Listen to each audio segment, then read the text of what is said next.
Everyone, स्वागत है आप सभी का। आज की इस वीडियो में हम पढ़ेंगे इंग्लिश का क्लास 9th का lesson 1 how I taught my grandmother to read.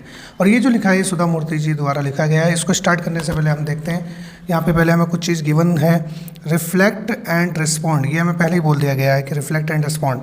तो रिफ्लेक्ट एंड रिस्पॉन्ड में हमें चीज़ें देखनी है कि इन्होंने क्या क्या बोला है। पहले ये देखते हैं कि इन्होंने बोला कंप्लीट द वर्ड वेब।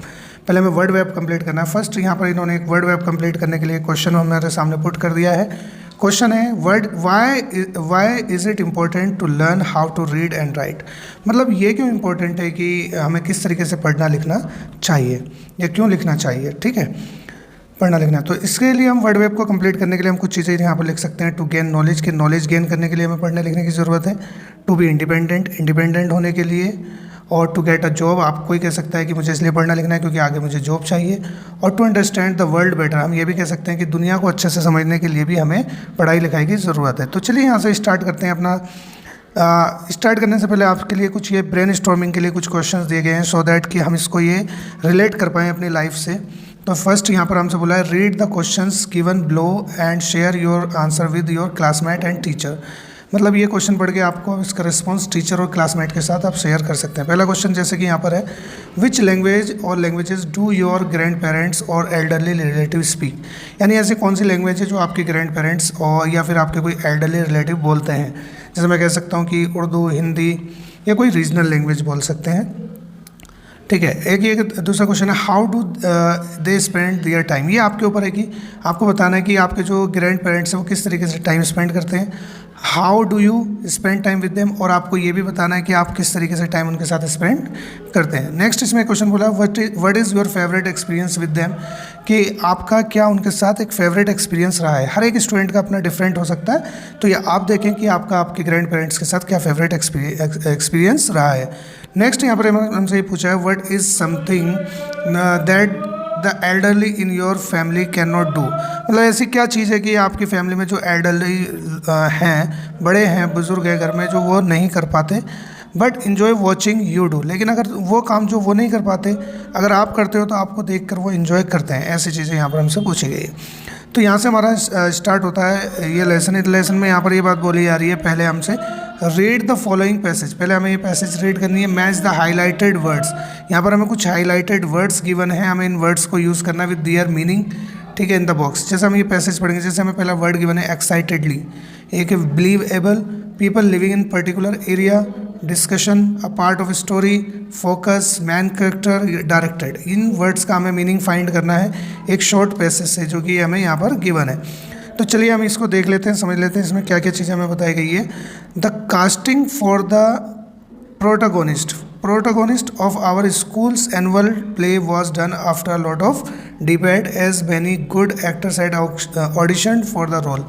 इसमें क्या है, यहाँ पे जो वर्ड आया ना प्रोटोगोनिस्ट का मतलब होता है कि मैन कैरेक्टर। किसी भी चीज़ का अगर हम बात करते हैं तो प्रोटोगोनिस्ट के लिए मैं इसको फर्स्ट के लिए कह सकता हूँ कि मैन कैरेक्टर की जो हमारा किसी अगर इसका मैं अपोजिट वर्ड बताऊँ तो वो होता है एंटागोनिस्ट, ठीक है। इसका हम अपोजिट वर्ड भी देख सकते हैं एंटागोनिस्ट, ठीक है। लेकिन यहाँ पर हमने इसका वर्ड का मीनिंग बताना था कि मीनिंग क्या है इसका मतलब है मैन कैरेक्टर। फिर इसमें एक वर्ड आया डिबेट का मतलब क्या होता है, डिस्कशन होता है, ये इससे रिलेट हो जाएगा। इसको हम सेकंड से मैच कर लेते हैं डिबेट। और फिर यहाँ पर बोला गया we had decided to present an episode का मतलब क्या होता है, हम ये कह सकते हैं कि अ पार्ट ऑफ स्टोरी, ठीक है। ये हमारा थर्ड वन हो जाएगा, थर्ड से मैच कर जाएगा। फिर next episode from N inspirational story, it was a life story of a group of children who worked with the community word को हमें जो होता है कम्युनिटी के लिए वर्ड यूज़ होगा हमारा इसके लिए fourth people living in a particular area, उसके लिए कम्युनिटी बोलते हैं। और जैसे यहाँ पे वर्ड आया हमारा कॉन्सेंट्रेशन किसके साथ जाएगा, हमारा फोकस के साथ, तो ये फोकस हो गया यहाँ पर, ठीक है। फिर नेक्स्ट वर्ड आया ईगरली का मतलब होता है यहाँ पर हम देखें तो एक्साइटेडली, ईगरली को हम मैच कर सकते हैं एक्साइटेडली से, ठीक है। फिर नेक्स्ट हमारा यहाँ पर जो वर्ड है कन्विंसिंग के लिए हम यूज़ कर सकते हैं बिलीवेबल, ठीक है। तो सेवंथ का हमारा मैच हो जाएगा बिलीवेबल से, ठीक है। नेक्स्ट हमारा है गाइडेड का मतलब क्या होता है डायरेक्टेड, ठीक है। ये इसको हम डायरेक्टेड से कर सकते हैं। ये हमारा 8th वर्ड जो हो गया 8 से ही मैच कर गया, ठीक है। तो चलिए अब वापसी आते हैं, अपनी स्टोरी कंप्लीट करते हैं। कुछ वर्ड्स हैं, ये कुछ इंपॉर्टेंट वर्ड्स हैं जो इसमें आगे हमारे यूज़ होंगे जब हम इसको पढ़ेंगे। तो चलिए अब लाइन बाय लाइन एक्सप्लेनेशन देखते हैं। Reading for meaning. यहाँ से पैराग्राफ 1 स्टार्ट हो रहा है। पैराग्राफ 1 में हम देखते हैं क्या क्या लिखा हुआ है। अब यहाँ से समझते हैं। यहाँ से क्या कहा जा रहा है when I was a girl of about 12। यहाँ पर ये कहा जा रहा है कि वो कहती है कि जब मैं 12 मतलब when I was a girl of about 12, वो कहती है जब मैं 12 साल की थी। I used to stay in a village, वो कहती है कि मैं एक विलेज में रहती थी इन द नॉर्थ कर्नाटका के नॉर्थ में विद माई ग्रैंड पेरेंट्स, अपने ग्रैंड पेरेंट्स के साथ में। आगे बताती हैं those days the transport system was not very good, और उन दिनों जो होता है ट्रांसपोर्ट सिस्टम बहुत अच्छा नहीं था। So we use to get the morning paper only in the afternoon, क्योंकि ट्रांसपोर्ट सिस्टम अच्छा नहीं था तो जो मॉर्निंग में पेपर आना होता था वो आफ्टरनून में मिलता था। The weekly magazine use to come 1 day late, और जो वीकली मैगजीन होती है जो एक हफ्ते में मैगजीन आती थी वो भी 1 डे लेट आती थी। All of us would wait eagerly, फिर देखो यहाँ पे एक वर्ड आ गया ईगरली, अभी यूज़ हुआ था ना यहाँ पर ईगरली। ईगरली के लिए हम कह सकते हैं कि एक्साइटेडली, क्या कह सकते हैं एक्साइटेडली, ठीक है यहाँ पे लिख देता हूँ मैं। तो यहाँ पर ये बोला जा रहा है कि ईगरली वो वेट करते थे, बहुत ही एक्साइटेडली उत्सुकता के साथ उसका वेट करते थे मैगजीन का और न्यूज़पेपर का। किस वजह से, क्यों, कैसे आता था, फॉर द बस, क्योंकि एक बस में आता था which use to come with the papers, जिसमें पेपर आते थे, वीकली मैगजीन भी आती थी और कोई पोस्ट होता था वो भी आता था। एट द टाइम में बात करते हैं कि उस समय Triveni was a very popular writer, उस टाइम पर जो त्रिवेणी थी बहुत ही पॉपुलर राइटर थी in Kannada language, Kannada language में। She was a wonderful writer, बहुत ही बेहतरीन अच्छी राइटर थी वो। Her style was easy to read, और उनका जो स्टाइल था लिखने का वो इजी टू रीड था, आसानी से पढ़ा जा सकता था। एंड वेरी कन्विंसिंग मतलब कि वो इस तरीके से लिखते थे कि कोई भी उनकी बात से कन्विंस हो जाए, बिलीव कर ले। अभी मैंने ना बिलीवेबल, तो ये जो कन्विंसिंग के लिए हम वर्ड यूज़ कर सकते हैं बिलीवेबल कर सकते हैं। Her stories usually dealt with the complex psychological problems in lives of ordinary people. उनकी जो स्टोरीज होती थी वो आम तौर पर यूजुअली मतलब आम तौर पर जो डील करती थी जो जटिल साइकोलॉजिकल प्रॉब्लम मतलब मनोवैज्ञानिक प्रॉब्लम होती है उसमें, in the lives of ordinary people, कि आम लोगों के जीवन में क्या साइकोलॉजिकल प्रॉब्लम आती हैं उनके बारे में होती थी। And were always very interesting, और उनकी जो कहानियाँ होती थी बहुत ही इंटरेस्टिंग होती थी। Unfortunately for Kannada literature, Kannada literature में एक अनफॉर्चुनेट बात ये हुई, शी डाइड वेरी यंग, जो ये राइटर थी बहुत ही यंग एज में इनकी डेथ हो गई। इवन नाउ, लेकिन अब भी आफ्टर 40 ईयर्स, उनकी डेथ के 40 साल बाद भी people continue to appreciate her novels, लोग अभी भी उनके नॉवल को अप्रिशिएट करते हैं, मतलब इतना अच्छा लिखती थी वो कि लोग उसको अभी भी अप्रिशिएट करते हैं। One of her novels called Kashi यात्रा, उनका एक नॉवल है जिसमें इन्हीं फेवरेट नॉवेल्स में से एक फेवरेट नॉवल है उनका Kashi Yatra, was appearing as a serial in Kannada weekly Karmaveera. यहाँ से हमें करमवीरा दिन एक वीकली जो मतलब कि ये कह लो कि एपिसोड आता था उसका नाम था करमवीरा, उसमें उनकी एक कहानी आती थी जिसका नॉवल था, जो नॉवल का नाम था काशी यात्रा। It is the story of an old lady, इसमें ये बताया गया है कि वो जो स्टोरी थी एक ओल्ड लेडी की स्टोरी थी, उसमें ओल्ड लेडी की story and her ardent desire to go Kashi और वाराणसी, और उनकी बहुत ही आर्डेंट डिज़ायर का मतलब होता है बहुत ज़्यादा पक्का, मतलब मन में बहुत ज़्यादा किसी चीज़ की जब डिज़ायर होती है। आर्डेंट का मतलब देखो यहाँ पे भी लिखा है कीन, मतलब किसी चीज़ की एक्सट्रीम डिज़ायर होना।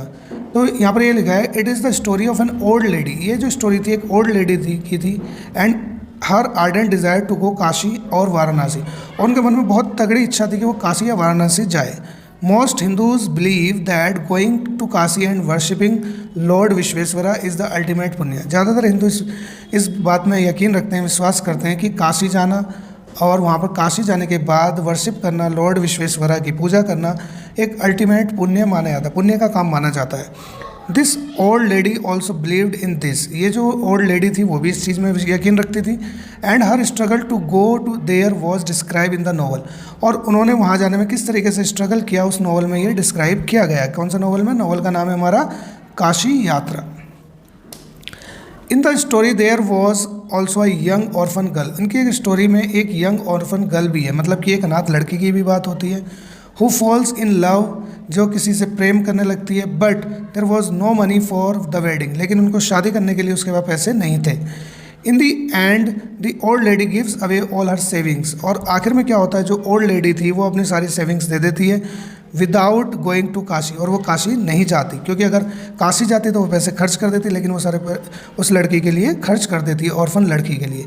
और क्या कहती हैं वो old lady, she says the happiness of this orphan girl is more important then worshipping Lord Vishweshwara. और साथ में ये वो कहती हैं कि इस जो ये ऑर्फन लड़की है इसकी मदद करना काशी में विश्वेश्वरा, काशी जाकर लॉर्ड विश्वेश्वरा की पूजा करने से ज़्यादा अच्छा है उनके लिए, और उनको इससे ज़्यादा हैप्पीनेस मिलती है।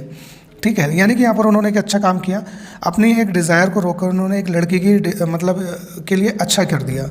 आगे देखते हैं नेक्स्ट इसमें क्या कहा जाता है। माई ग्रैंड मदर क्रिस्टका, इनकी ग्रैंड मदर का नाम आता है जो क्रिस्टका, never went to school.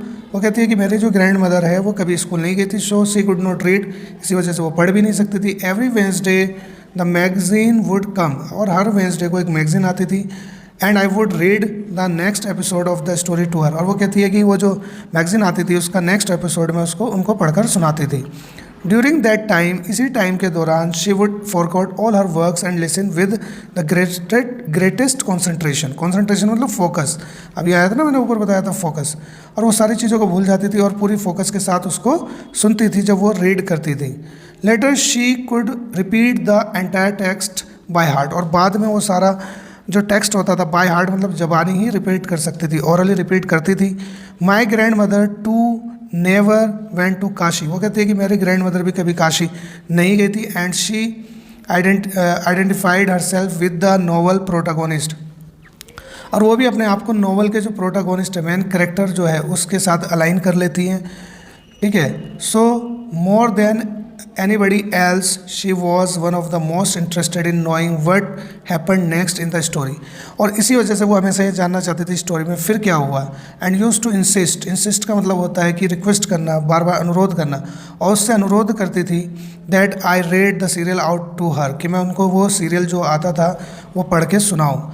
After hearing what happened next in Kashi यात्रा, जब वो ये सुन लेती थी कि इस एपिसोड में, नेक्स्ट एपिसोड में क्या हुआ है, she would join her friends, तो वो अपने फ्रेंड्स को ज्वाइन करती थी। एट द टेम्पल में जाते थे, टेम्पल का कोर्ट यार्ड में अपने फ्रेंड्स को ज्वाइन करती थी, जो भी उनकी फ्रेंड्स होती थी। Where we children would also gather to play hide and seek, अगर वहीं पर हम बच्चे भी वहीं पर इकट्ठा हो जाते थे और हम वहाँ पर हाइड एंड सीक खेलते थे। ठीक है, ये यहाँ पर देखो दिखाया गया है किस तरीके से वो अपनी कहानी, जब उन्होंने ऑथर जब उनको कहानी पढ़ के सुना देती थी तो फिर वो किस तरीके से अपनी फ्रेंड्स को उसके एपिसोड के बारे में बताती थी।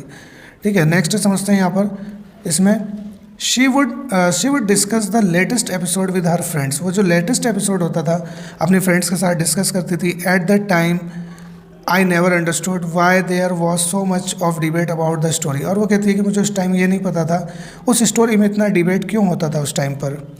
वंस, अब वो बताती है, once I went for a wedding with my cousin, एक बार वो कहती है कि मैं अपनी कज़न के साथ एक शादी में गई थी।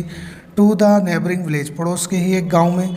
In those days a wedding was a greatest event, और उन दिनों जो शादी हुआ करती थी एक बहुत बड़ा इवेंट हुआ करती थी। When children enjoyed ourselves thoroughly, we children enjoyed ourselves thoroughly, और कहते हैं हम बच्चे जो होते बहुत पूरी तरीके से वहाँ पे इन्जॉय करते थे। वी वुड ईट, हम खाया करते थे। एंड प्ले एंडलेसली, और बहुत खेला करते थे।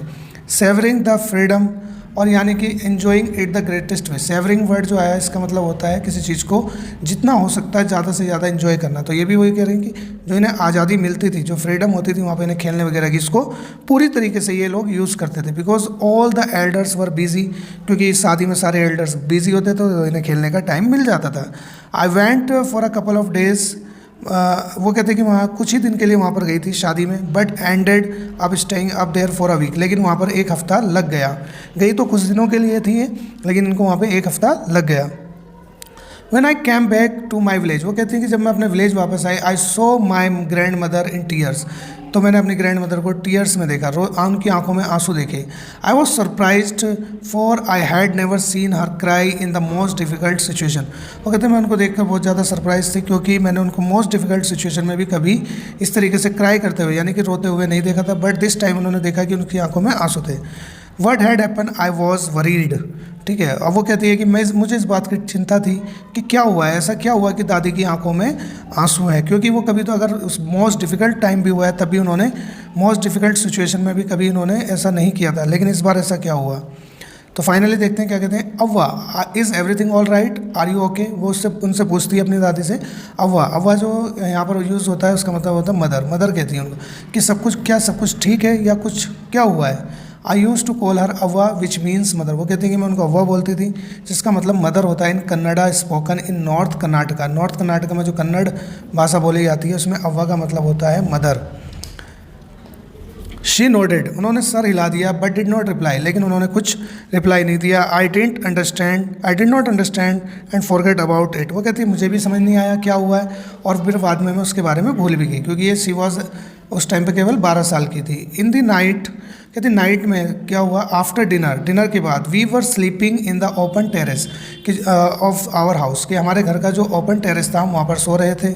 इट वॉज अ समर, गर्मियों का टाइम था, समर नाइट, गर्मी की रात थी। And there was a full moon, और आसमान में फुल मून चमक रहा था। अव्वा केम, तो अव्वा कहती है कि I and sat next to me, और मेरे पास आकर बैठ गई। Her affectionate hands touched my forehead, और उनके प्यार भरे हाथों ने मेरे फोरहेड को टच किया। I realised she wanted to speak, वो कहती है कि मुझे महसूस हुआ कि वो कुछ बोलना चाहती हैं। I asked what is the matter, और कहती है मैंने उनसे पूछा क्या बात है। व्हेन आई, अब वो बताती हैं, देखो ग्रैंड मदर क्या कहती हैं यहाँ पर, when I was a girl young girl, वो कहती है जब मैं एक यंग गर्ल थी, आई लॉस्ट माई मदर, तो कहती है कि तब उनकी मदर गुजर गई थी, उन्होंने अपनी माँ को खो दिया था। कौन कह रही है, दादी बोल रही हैं। There was nobody to look after, और कह रहे मेरी देखभाल करने के लिए कोई नहीं था, एंड गाइड मी, और ना ही मुझे कोई गाइड करने वाला था। My father was a busy man, दादी बताती हैं कि उनके फादर जो थे वो बिजी मैन थे। एंड गॉट मैरिड अगेन, और उन्होंने दोबारा शादी कर ली थी। In those days people never considered education essential for girls, और दूसरी बात यह थी कि उस टाइम पर लोग लड़कियों के लिए एजुकेशन को ज़्यादा कंसिडर भी नहीं करते थे, मानते भी नहीं थे। So I never went to school, और इसी वजह से वो कहती है कि मैं कभी स्कूल भी नहीं गई। I got married very young, और वो कहती है कि मेरी शादी हो गई है बहुत छोटी ही उम्र में। एंड हैड चिल्ड्रन, और उनके बच्चे भी थे।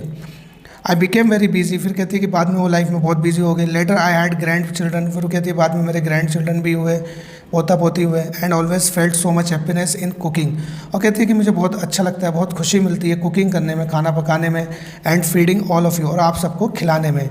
Eight times I use to regret not going to school, वो कहते हैं कभी कभी मुझे ये एहसास होता था स्कूल ना जाने का, उसके लिए पछतावा होता था। So I made sure that my children and grandchildren studied well, फिर उन्होंने इसी कहती हैं कि जो मुझे पछतावा होता था, कि रिग्रेट होता था, रिग्रेट मतलब होता है पछतावा, ठीक है। फिर ये कहती है कि मैंने आई मेड श्योर, कि मैंने इस चीज़ का पक्का इरादा किया, दैट माई चिल्ड्रन, कि मेरे बच्चे, and my grand children studied well, कि मेरे बच्चे और ग्रैंड चिल्ड्रन यानी पोती पोता बहुत अच्छे से पढ़े, ठीक है। यहाँ पर ये पैरा 1 कंप्लीट होता है हमारा। अब पैरा 1 के लिए पैराग्राफ 1 कंप्लीट होता है, इसमें कुछ हमें कुछ अंडरस्टैंडिंग के लिए बोला हुआ है। Check your understanding, check your understanding में हम देखते हैं क्या क्या है। Complete the cause and effect table below based on part 1, part 1 के बेसिस पे हमें कोज एंड इफेक्ट की, ये कोज का मतलब होता है कारण, और इफेक्ट का मतलब होता है उसका प्रभाव, ठीक है, कि क्या कारण हुआ और क्या प्रभाव पड़ा, ठीक है। तो हम ये देखेंगे कि इसका कोज एंड इफेक्ट क्या रहा। जैसे कोज का मतलब हम कहेंगे कि इस कोज का मतलब होता है कारण, किसी चीज़ का कारण, और इफेक्ट का मतलब उसका प्रभाव, ठीक है, उसका असर क्या पड़ा। पहला हम यहाँ पर, और मैंने ये मेंशन कर दिया है यहाँ पर, आप देख सकते हैं इजीली। पहला इफेक्ट हमें बोला हुआ है the morning paper arrive late in the day and weekly magazine would come late one day, यानी कि जो मॉर्निंग न्यूज़पेपर होता था वो लेट आता था, और वीकली मैगजीन भी एक दिन लेट आती थी। ऐसा क्यों होता है, ये इफेक्ट है। इसका रीज़न क्या हुआ, कोज क्या हुआ, क्योंकि जो the transport system was not very good, क्योंकि हमें बताया गया है उन दिनों जो ट्रांसपोर्ट सिस्टम था वो बहुत अच्छा नहीं था, इस वजह से न्यूज़पेपर लेट आते थे। अब यहाँ पे हमें कोज बोला हुआ है the grandmother Krishtakka never went to school, grandmother जो क्रिस्टका थी स्कूल नहीं गई, तो इसका इफेक्ट क्या पड़ा। शी रिमेंड इलिटरेट, तो उसकी वजह से वो अनपढ़ रहेगी। She could not read and write, और वो पढ़ लिख नहीं सकती थी, ठीक है। नेक्स्ट देखते हैं, शी, यहाँ पर देखते हैं हमें इफेक्ट दिया हुआ, she was deeply interested in story and discussed it with her friends, ये असर बताया गया है कि वो स्टोरी में बहुत ज़्यादा इंटरेस्टेड थी और उसको डिस्कस करती थी। क्यों, क्योंकि she listened the story eagerly and memorise it, वो कहानी को बहुत ध्यान से सुनती थी और उसको याद कर लेती थी, मेमोराइज कर लेती थी। अब यहाँ पे है नेक्स्ट हम देखते हैं the narrator went to a wedding for a week, जो नरेटर वेडिंग के लिए शादी में गई थी वो एक हफ्ते के लिए, उसका क्या इफेक्ट पड़ा, तो उसका इफेक्ट हम कहेंगे the grandmother could not read the story as she was illiterate, तो उस टाइम पर वो स्टोरी नहीं रीड कर पाई क्योंकि उस टाइम पर वो इलिटरेट थी, क्योंकि उनको पढ़ना लिखना नहीं आता था, और जो नरेटर है वो उसको कहानी पढ़ के सुनाती थी। नेक्स्ट यहाँ पे grandmother never went to school, grandmother कभी स्कूल नहीं गई, क्यों? क्योंकि in earlier times girls were not sent to school, क्योंकि अर्लियर टाइम्स में गर्ल्स को स्कूल भेजना नहीं भेजा जाता था। अब नेक्स्ट है हमारे पास the grandmother regretted not going to school, grandmother को रिग्रेट होता है स्कूल ना जाने का। इसका इफेक्ट क्या है? शी फेल्ट वेरी सैड, इसकी वजह से उनको बहुत दुख होता है। And decided to learn reading and write, और वो भी पढ़ना लिखना चाहती हैं।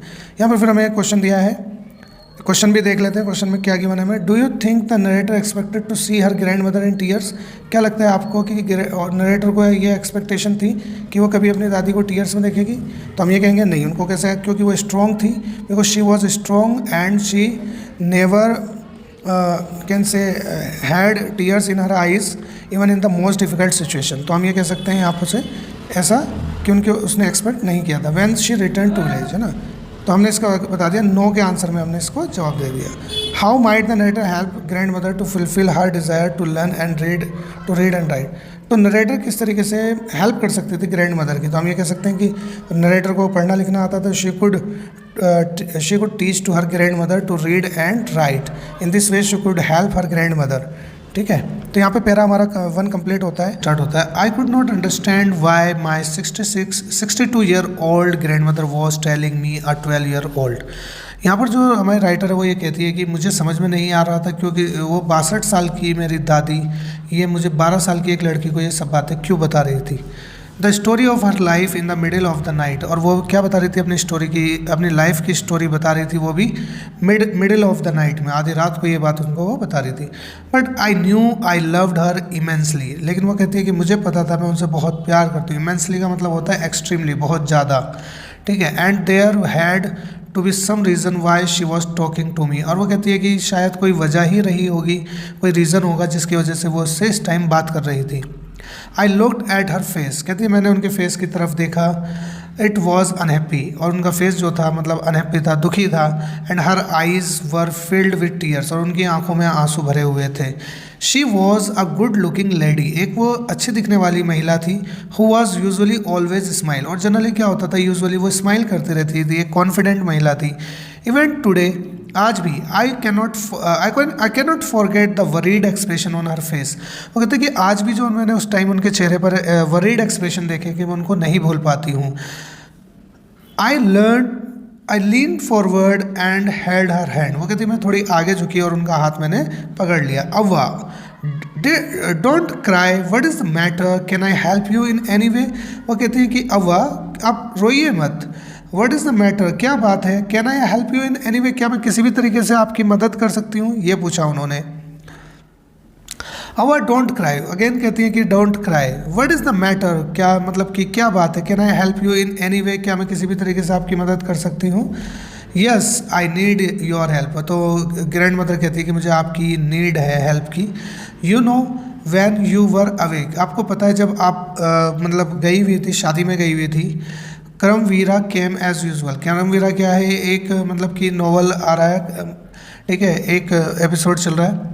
आई ओपन द मैगजीन, तो कहते हैं कि मैंने जब मैगजीन ओपन करी, I saw the pictures that accompanies the story of Kashi Yatra, कि उसमें जो काशी यात्रा की जो स्टोरी थी उसमें काफ़ी पिक्चर्स वगैरह थी, उनको मैंने देखा। And I could not understand anything, कह रही पिक्चर देखने के अलावा मुझे उसमें कुछ और समझ में नहीं आया। दैट वॉज रिटन, कि उसके अंदर क्या लिखा हुआ था। Many times I rubbed my hands over the pages, कहते कई बार मैंने अपने हैंड्स को पेजेस के ऊपर रब किया, रगड़ा। विशिंग दे कुड अंडरस्टैंड, कि शायद वो कुछ समझ जाए। वट वॉज रिटन, कि क्या लिखा हुआ है। But I knew it was not possible, कहती है कि लेकिन मुझे ये भी पता था ये पॉसिबल नहीं है। If only I was educated enough, वो कहती है कि अगर मैं एजुकेटेड होती, पढ़ी लिखी होती, तो ये मैं पढ़ सकती थी। फिर वो कहती है I waited eagerly for you to return, वो कहती मैंने बहुत ही बेसब्री से ईगरली आपका वेट किया, आपके वापस आने का। I felt you would come early and red for me, और वो कह रही मुझे लगा कि आप जल्दी आओगी और मुझे ये पढ़ के सुनाओगी। I one thought of going to the village, वो कहती है कि मुझे एक बार ख्याल आया कि मुझे गांव चले जाना चाहिए। Asking you to read for me, कि तुम मुझे वो पढ़ के सुनाओ। मतलब दादी जी को बहुत ज़्यादा, इससे हम ये कह सकते हैं कि उनको इस काशी यात्रा में बहुत ज़्यादा इंटरेस्ट है, वो इसको पढ़ना चाहती है, देखना चाहती है इसके नेक्स्ट एपिसोड में क्या आया है। I could have asked somebody in this village. वो कहती कि चाहती तो मैं किसी और से भी पूछ सकती थी गाँव में, but I was too embarrassed to do so. लेकिन ऐसा करने में वो कहती है कि मुझे बहुत शर्म आई।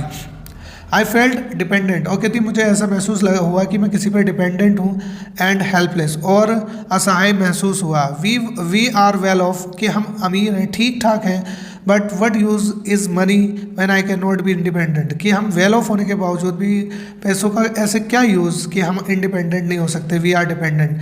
तो दादी जी यहाँ पर ये कहना चाह रही कि वो इलिटरेट होने की वजह से वो दूसरों पर डिपेंडेंट है। Actually she wants to be independent.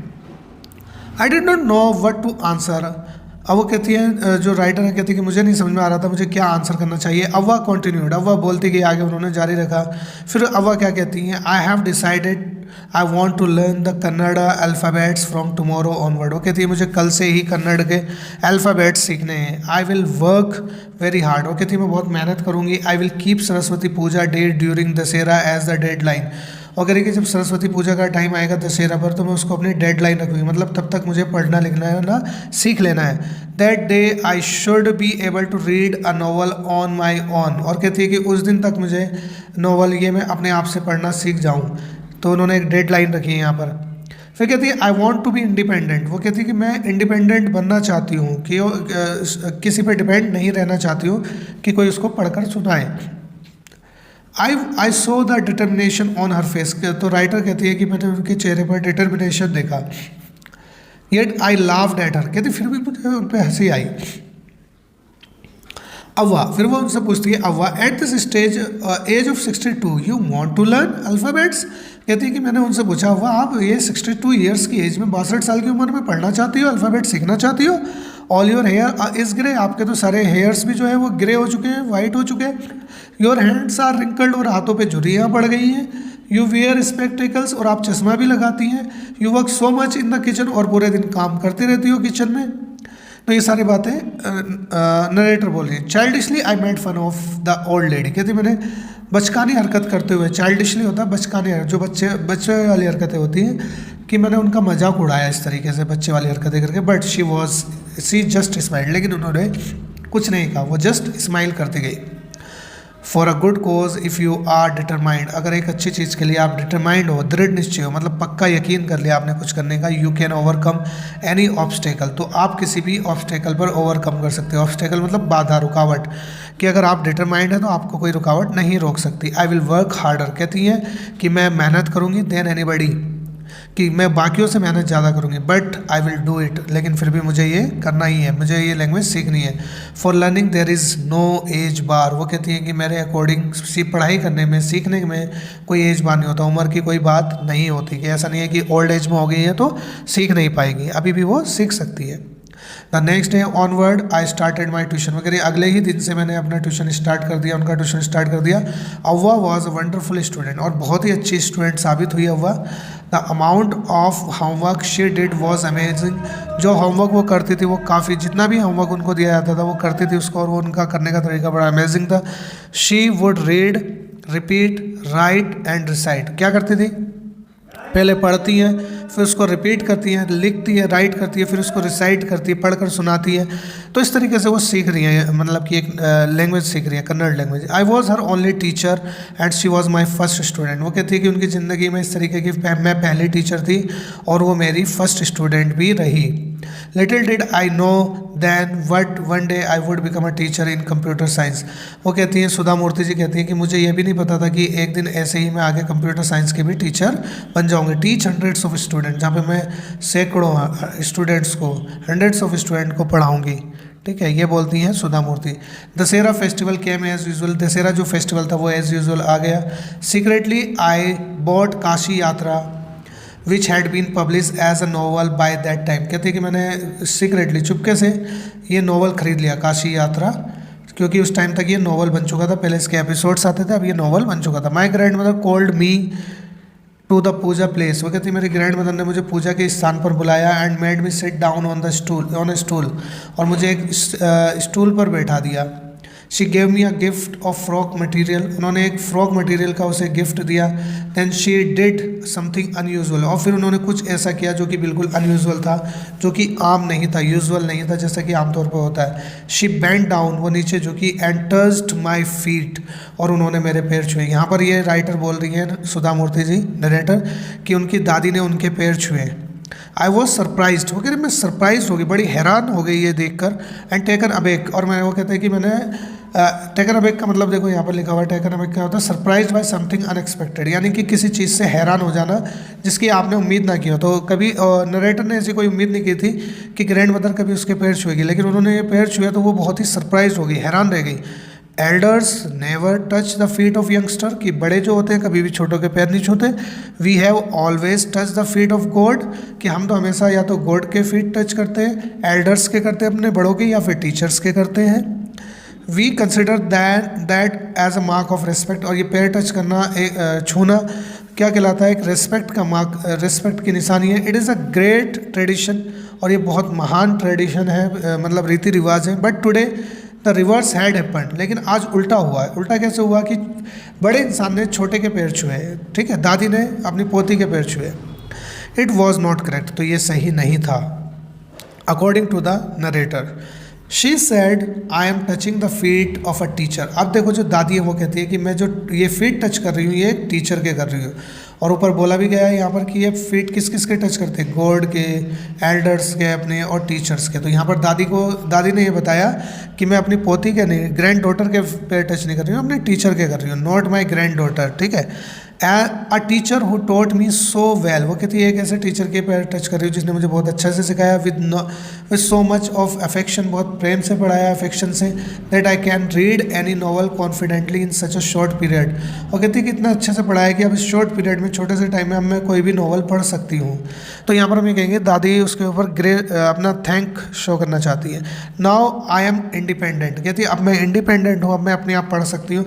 It is my duty to respect a teacher, तो फिर कहती है कि अब ये मेरी ड्यूटी है कि मैं टीचर की रेस्पेक्ट करूँ। Is it not written in our scriptures, और कहती है क्या ये देखो हमारे स्क्रिप्चर्स में भी नहीं लिखा है क्या, लिखा है स्क्रिप्चर में that a teacher should be respected, कि टीचर की रेस्पेक्ट की जानी चाहिए, irrespective of gender and age. और कहती है देखो हमारे रिलीजियस स्क्रिप्चर में भी, यानी कि धार्मिक किताबों में भी ये लिखा हुआ है कि टीचर की रेस्पेक्ट की जानी चाहिए, चाहे वो किसी भी जेंडर का हो या चाहे किसी भी एज का हो। तो यहाँ पर दादी जी अपने आर्गूमेंट्स देती हैं उसको पैर टच करने के, मतलब पैर छूने के। I did return her namaskara to her by touching her feet, वो कहती है फिर नरेटर कहती है कि मैंने उनका नमस्कारा उनको ही वापसी कर दिया, उनके पैर छूकर। And gave my gift to my first student, और कहती है कि मैंने अपना जो गिफ्ट था वो अपने फर्स्ट स्टूडेंट को दिया। दादी जी जो थी grand mother was the first student of the narrator. She opened it and read immediately, उन्होंने उसको खोला और तभी तुरंत पढ़ने लगी। द टाइटल, उस पर क्या लिखा था, काशी यात्रा, उसका जो टाइटल था वो था काशी यात्रा, बाय त्रिवेणी ने वो लिखा था। एंड द पब्लिशर्स नेम, उस पर पब्लिशर का भी नेम लिखा था जिसने वो बुक पब्लिश की होगी as a novel. I knew then, फिर कह रही तब तक मुझे पता चल गया था, that my student had passed with flying colours, कि मेरे जो स्टूडेंट है वो एक फ्लाइंग कलर्स से पास हो चुके हैं। एक पास्ड विद फ्लाइंग कलर्स का मतलब होता है बहुत अच्छे नंबर से पास हो जाना, एक ईडियम है ये, ठीक है। विद फ्लाइंग कलर्स एक ईडियम यूज़ होता है, जब कोई स्टूडेंट अच्छे मार्क्स से पास होता है तो उसको कहते हैं पास विद फ्लाइंग कलर्स, ठीक है। तो ये हमारा यहाँ पर ये लेसन कंप्लीट होता है, सुधा मूर्ति जी द्वारा लिखा गया था। अब यहाँ पर इसका चेक योर अंडरस्टैंडिंग का एक पार्ट देख लेते हैं, इसमें क्या क्या लिखा हुआ है। अब इसमें देखते हैं हम क्या है। State whether the following statements are true और फॉल्स, हमें ये बताना है कि ये जो स्टेटमेंट्स है नीचे ये ट्रू है या फॉल्स है, ठीक है। The grandmother wanted to learn the Kannada alphabets to gain independence, क्या दादी माँ कन्नड़ा अल्फ़ाबेट सीखना चाहती थी इंडिपेंडेंस को गेन करने के लिए, तो ये ट्रू है या फॉल्स है, तो हम कहेंगे हाँ ये ट्रू है, ठीक है। नेक्स्ट क्या है, the grandmother asked someone in the village to read Kashi Yatra to her while narrator was away, कि दादी माँ ने किसी से कहा कि वो उसको काशी यात्रा पढ़ के सुनाए जब उनकी मतलब कि जब जो नरेटर गांव में नहीं थी, तो नहीं, उन्होंने ऐसा नहीं किया, बल्कि उन्होंने वेट किया और इसी की वजह से उनको बहुत ही मतलब इच्छा हुई थी वो पढ़ने की, लेकिन वो किसी और से नहीं पढ़वा सके, एम्बैरेसिंग फील कर रही थी, और फिर उसी से उन्होंने ये सोचा कि मुझे खुद को सीख लेना चाहिए, तो ये फॉल्स हो गया, उन्होंने किसी और से नहीं पढ़वाया।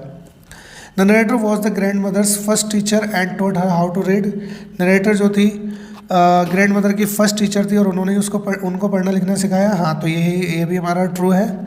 नेक्स्ट देखते हैं, the grandmother believe that there was no age limit for learning. दादी माँ को ये मानना है कि पढ़ने लिखने के लिए कोई एज लिमिट नहीं होती। हाँ, तो ये उन्होंने कहा है, ये भी ट्रू है।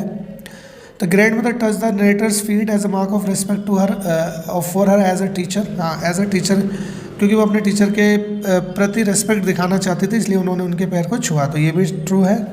The narrator was disappointed with the progress of her grand mother. Narrator जो था अपनी ग्रैंड मदर की प्रोग्रेस से डिसअपॉइंटेड था, नहीं, ये फॉल्स है, वो बहुत ज़्यादा खुश थी और उन्होंने ये भी एहसास हुआ कि उनका जो स्टूडेंट है फ्लाइंग कलर से पास हो चुका है। ठीक है, तो ये हमारे यहाँ तक का ये करते हैं हम इसको। आई होप कि आपको समझ में आया होगा। कमेंट बॉक्स में आप बता सकते हैं कि कैसे लगा है और आप क्या और किस चीज़ पर वीडियोस चाहते हैं, ये भी बता सकते हैं। Thank you.